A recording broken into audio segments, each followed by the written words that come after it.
Puri police एक अंतरराज्य bike लुटेरा gang को धरिबारे सफल होईछि, जेउथिरे 5 जनंकु गिरफ करा जाईछि।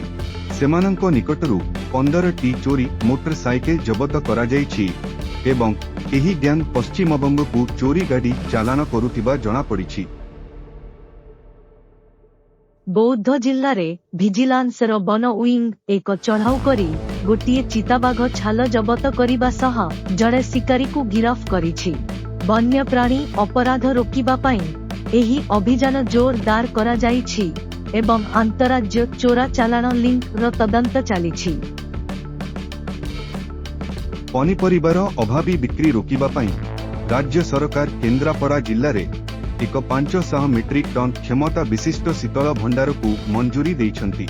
एही नूतन भित्तिभूमि द्वारा स्थानीय चाषी माने निज उत्पादित सामग्री को अधिक दिन संरक्षित रखि पारिबे।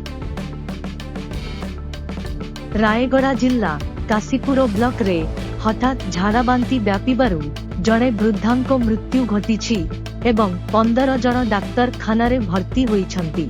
जिला मुख्यालयरू एक डाक्तरी दल प्रभावित गाँव रे पहुंची औषध बंटन करिबा सह पानी नमूना संग्रह करुछंती। राज्य सरकार कृषि विद्या निधि छात्रवृत्ति योजनार आवेदन समय सीमा को डिसेम्बर 20 पर्यंत घुंचाई देइछंती। अधिकरू अधिक चाषी परिवारर पिलामाने जेपरि उच्च शिक्षा पाई आर्थिक सहायता पाई परिबे, सेथिपाई एही निष्पत्ति निया जाईछि।